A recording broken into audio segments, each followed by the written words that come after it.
Could you imagine showing up to work like any other Monday only to find the doors locked, lights off, and a note on the window that says the store is closed forever? No warning, no explanation. Just like that, your job is gone, and you didn't do anything wrong.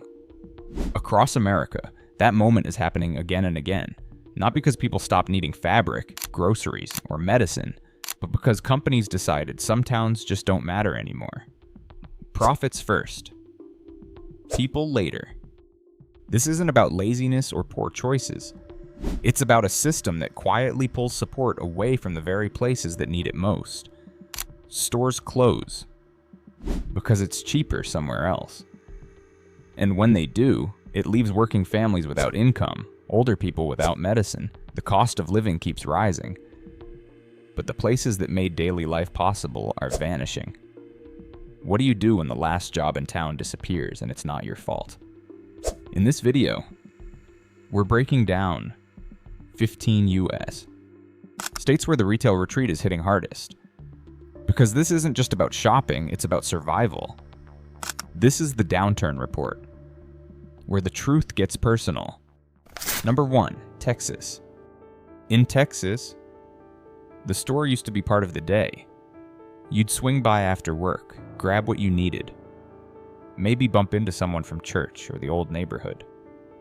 It wasn't fancy, but it worked. It felt steady, familiar.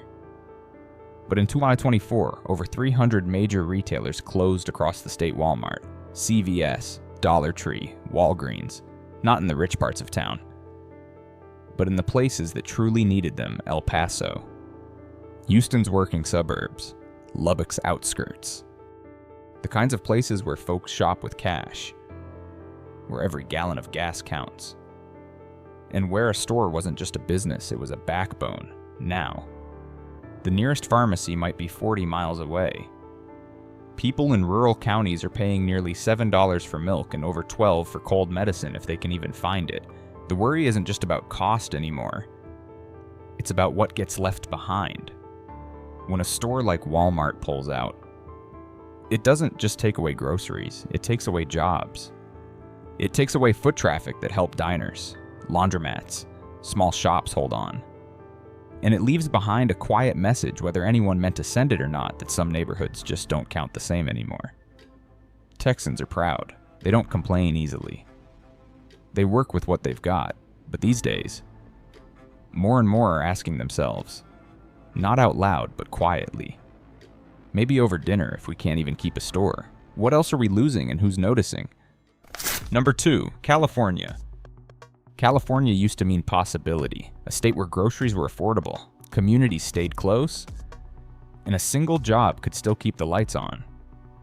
But in 2024, over 1,500 retail stores shut down: Target, CVS, Nordstrom.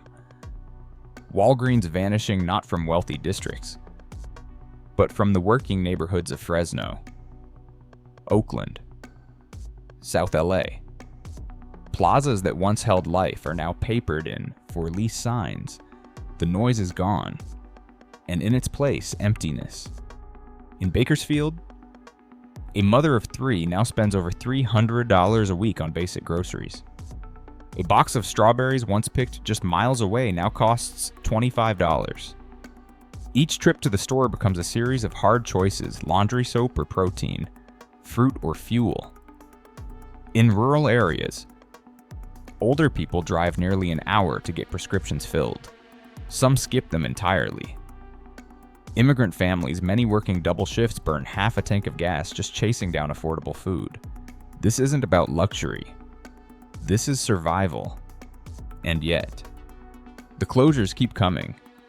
Malls go dark, pharmacies vanish, and what's left are wide streets and locked doors. Californians remember the old Rhythm Corner stores open late, community parks filled after sundown, neighborhoods that felt safe and full. Now, those memories sit next to boarded windows and price tags that make you flinch. So if it takes 2 incomes just to cover groceries, and half a day to find baby formula, what does that say about the dream people moved here for? And if even California is struggling to keep the shelves full and the lights on, what does that mean for everyone else? Just wait until you see what's unfolding in New York. Number 3, New York. There was a time when New York didn't just offer things, it offered assurance.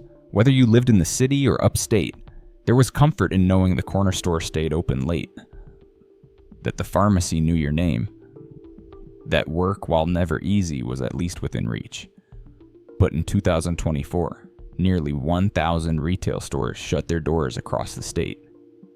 Macy's, Rite Aid, CVS, Bed Bath & Beyond, names woven into the daily fabric of ordinary life gone.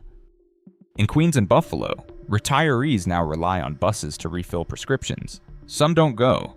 They wait it out, not because they're careless, but because they're exhausted. Trying to navigate online ordering systems at 75 isn't convenient, it's discouragement. And for many, it's just another quiet surrender.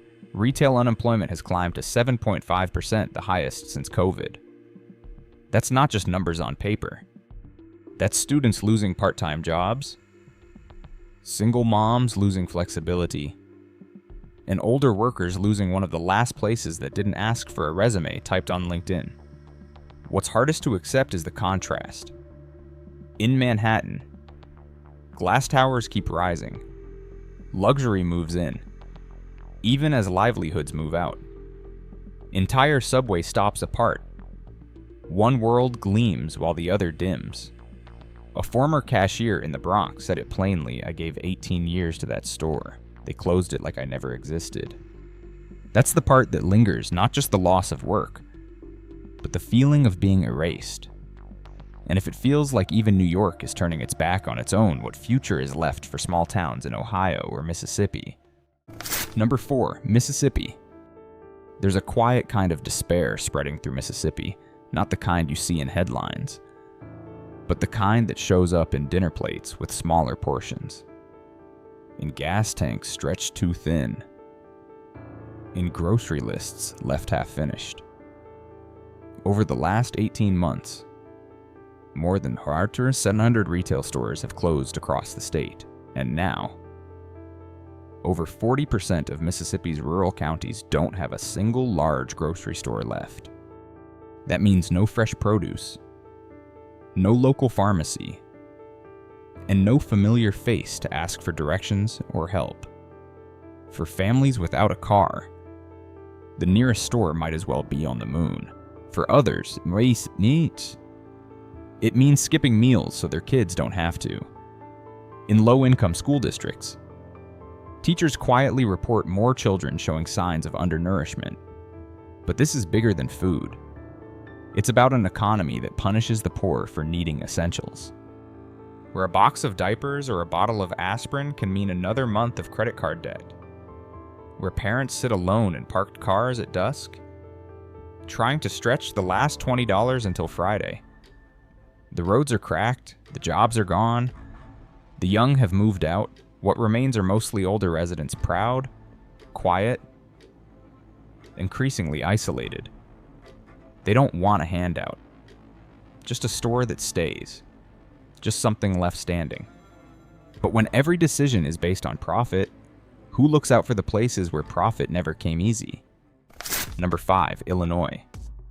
What does it mean when even Walgreens gives up on the city where it was born? What does it say when the stores that raised generations now lock their doors without goodbye?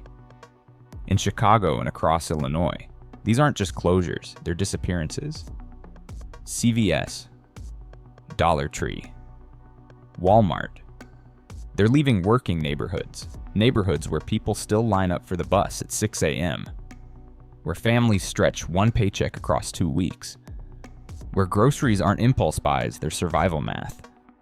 Today, entire stretches of the South and West Sides have no full-service grocery store within walking distance. Elderly folks ride 40 minutes for a bag of groceries. Single moms cross 2 bus routes just for cold medicine. And if you're disabled, you may be left waiting for help that never comes. But what's truly slipping away isn't just access, it's connection. It's the corner store that knew your routine, the pharmacy that asked about your grandkids. These places weren't just about products. They were anchors, now, one by one, They're being pulled out, and with them goes a sense of belonging. Some say it's just business.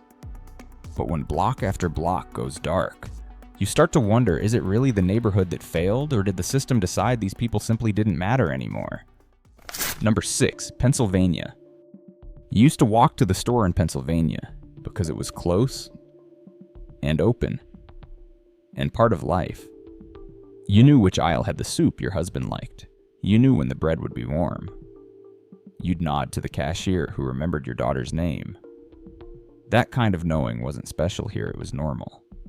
But now, in neighborhoods built by steel, even that has started to disappear. Between 2022 and 2024, over 700 retail stores have shut their doors across Pennsylvania. Not just big names, but also the corner grocers, the hardware stores, the fabric shops that made a town feel whole. Erie, Scranton, Johnstown. Places where the factory smoke has long cleared. But the people stayed. Today, rents in cities like Philadelphia are rising fast, up nearly 10%, while the stores that made walking worthwhile are quietly vanishing. A retired steelworker in Pittsburgh used to grab milk, bread, and a piece of paper 5 minutes from home. That store's gone now. The next option, a 30-minute bus ride, one transfer, and $4 round trip just to get what used to be down the block. And the jobs that come in to replace what's lost temporary. No benefits, no guarantees, one season and gone. Just like the stores.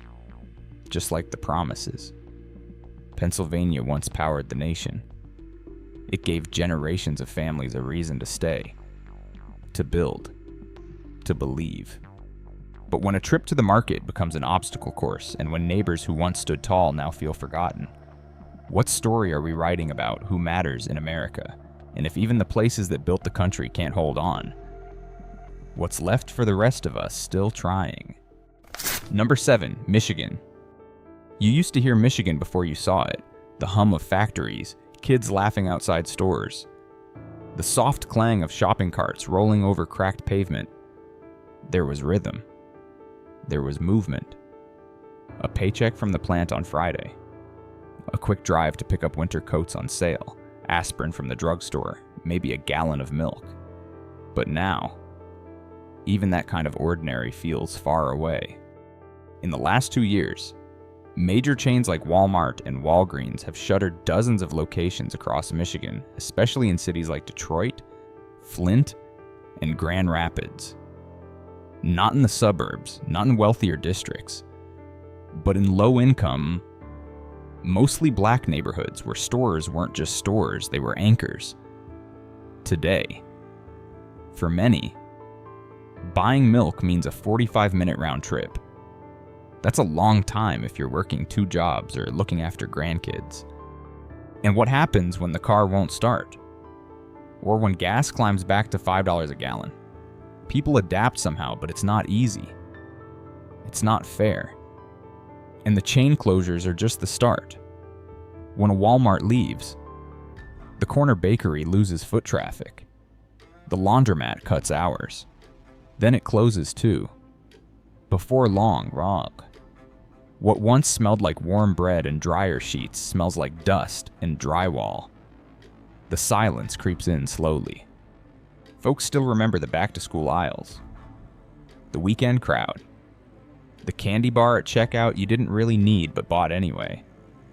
That was the soundtrack of a working-class life. Nothing flashy, but it worked. Now people glance in the rearview mirror and quietly wonder if we can't even shop where we live. Are we still living or just watching something we built slowly disappear? And if Michigan, the birthplace of the middle-class promise, is being left to wither, who exactly is this country still working for?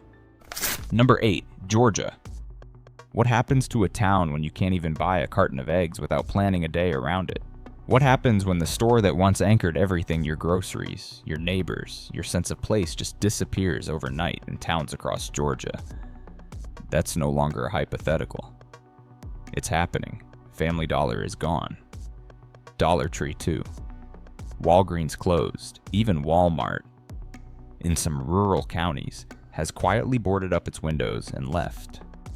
In parts of southern Georgia, there isn't a single full-service grocery store or pharmacy within a 20-mile radius.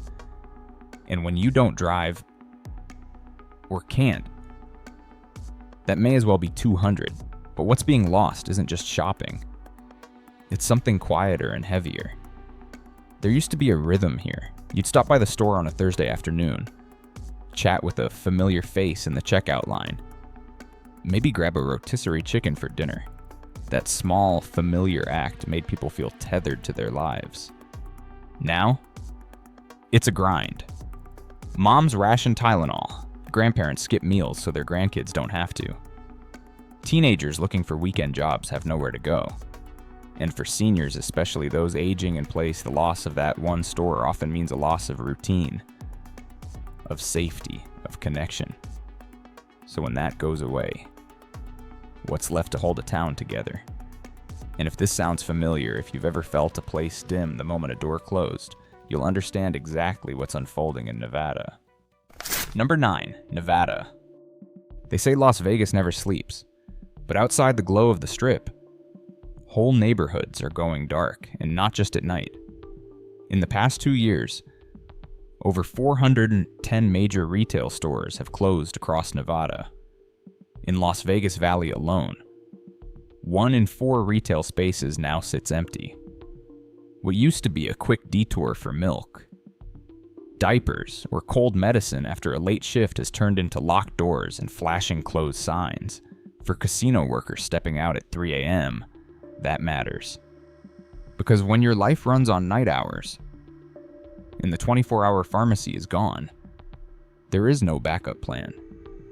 And it's not just workers. Retirees who moved here for the weather and affordability now find themselves driving farther, paying more, and waiting longer. Immigrant families juggling 2 or 3 jobs face a choice: spend precious rest time in traffic or go without. Nevada was built on access, on the idea that anything you needed could be found at any time. But today, residents find themselves surrounded by lights they can't touch, luxury they can't afford, and services that quietly disappeared when no one was watching. A night janitor put it plainly: we keep the lights on for everyone else, but no one leaves the lights on for us. So if even the city that promised everything, any time, is turning out its lights, what happens to the rest of us, still waiting for morning? Number 10, Ohio. You used to know what to count on in Ohio. The store down the block, the neighbor with jumper cables, the job that didn't make you rich but kept the lights on. These were the unspoken promises that made small-town life feel solid. But now, even those are unraveling. In the past few years, Walmart and Dollar Tree have quietly pulled out from dozens of working-class towns across Ohio. Not because the shelves were empty, but because profit margins were, they called it efficiency. But for those left behind, it feels like erasure. For retirees, laid-off factory workers, and single parents, it's more than an inconvenience. It's dependent on rides, on church pantries. In the hope that next month doesn't bring another closing, one woman, 72, said softly, "I worked all my life, and now I have to wait for someone just to buy toothpaste." Ohio once stood for dependability. A job with a pension, a store you could walk to, a neighbor who'd knock before dinner. But when the basics start disappearing, you start to question everything. If hard work no longer earns you food, medicine, or dignity, what does that say about the country we've built? And Ohio is just one thread in the unraveling. Let's look west to Oregon. Number 11, Oregon. There was a time when Portland's rainy afternoons meant bookshops, the smell of coffee, and time well spent under a store awning. The streets weren't just wet, they were alive. But now, many feel abandoned long before the rain stops falling. Retail vacancy in Portland has reached 25%. Major brands blame crime and safety, but longtime residents know that what's leaving isn't just stores, it's faith in community. People still walk, but they walk past boarded windows. They still ride the bus, but the stops lead to nowhere for low-wage workers. Every closure means another transfer, another hour added to a day already too long. A grocery clerk commutes 90 minutes now. A barista takes 2 buses just to pour coffee in a different zip code. It's not crime that's pushing people out, it's neglect. Oregon speaks proudly of inclusion, but the most vulnerable elderly renters, immigrants, disabled transit riders are paying the price for decisions made in boardrooms. Once, even if the sky was gray, the city felt full of hope. Now, it's just full of vacancies. So the question remains, is fear what's hollowing out our cities, or is it something more deliberate? Number 12, West Virginia. There are towns in West Virginia where you can drive 30 miles and not pass a single open store. No pharmacy, no grocery, not even a gas station with decent bread. Just shuttered windows and signs long faded by the weather. It didn't happen overnight. First the coal jobs left, then the bank, then the CVS.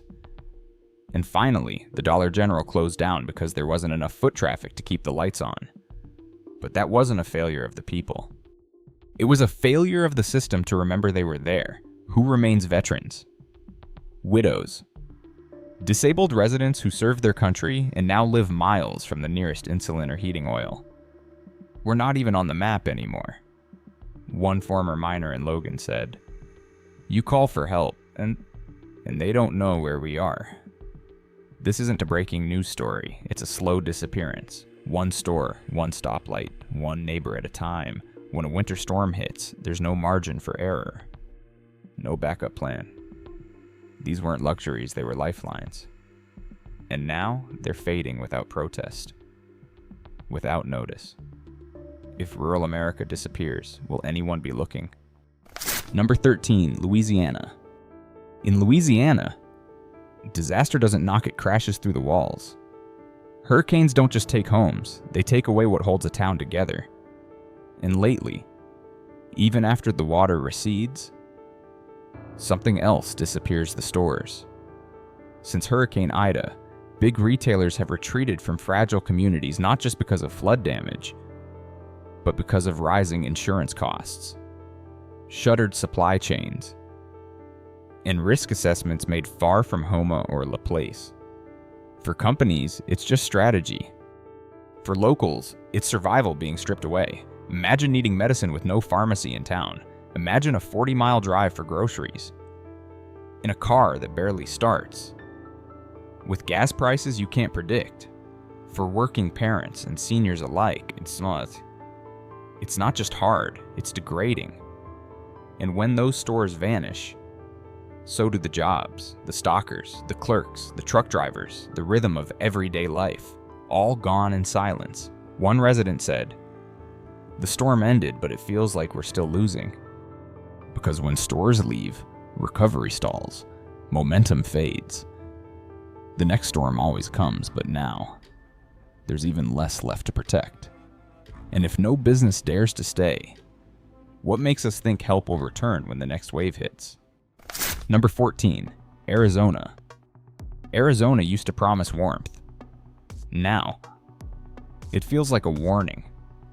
With record-breaking heat and dwindling water, everyday life in towns like Casa Grande and Yuma has become a test of endurance. And when big stores leave, that test turns brutal. Walmart, Home Depot, even local grocers have closed up shop in recent years. Energy costs are too high, customers too few. They call it unsustainable. But for the people left behind, the unsustainable part is life without access. For seniors in mobile homes and working-class Latino families, the impact is relentless. Without a nearby store, even bottled water becomes a luxury. Many now rely on dollar marts that sell soda but no produce. No bus routes, no cooling centers, just asphalt and silence. "I used to walk to the store after sunset," said one elderly man. Now there's nowhere to walk and no shade to rest in. As temperatures climb and storefronts vanish, so does the illusion of resilience. The heat doesn't just scorch, it isolates. Number 15, Alabama. In Alabama, what's left behind tells the real story. Empty store lots. Spiking prices, longer drives for less. When chains like Family Dollar and Dollar General close, they don't just take products, they take away access to stability. For truckers, nurses, warehouse workers, people who hold this country up, this means rationing diapers, skipping meals, and praying your paycheck stretches. In towns like Selma and Dothan, shopping plazas are ghost towns. The silence, it feels intentional. Unlike the cities, most of these towns have no buses, no ride shares. If you don't drive, you're stuck. And if you're stuck, you're hungry. I work 10-hour shifts. One warehouse worker said, then drive 45 minutes just to buy food that used to be down the street. And Alabama's economy doesn't cushion the blow. Low wages, weak labor laws, no backup. When the store leaves, so does the job. The community. The safety net. These towns don't need luxuries, they need lunchboxes. They need baby formula and pain relievers that don't cost an hour's wage. So how long can a community hold on when even the basics become out of reach and no one is planning to come back across state lines and county roads? The stories may sound different, but the feeling is the same. A quiet loss. A slow unraveling. Places once filled with routine and warmth now echo with empty shelves and unanswered questions. Not because people gave up, but because they were left out. But here's what still true resilience lives in the people. In the grandmother who shares rides to the pharmacy. In the teenager stocking shelves on weekends. In neighbors who check in when the power goes out. That spirit, that quiet. Steady care is something no corporation can close down. So even as the stores vanish, let us not lose each other. Let's speak up. Show up. And remember that dignity doesn't come from what we have, it comes from how we treat those who've been told they don't matter anymore. If this story echoes something in your own town, drop a comment below. Someone else out there might be feeling the same thing and need to know they're not alone.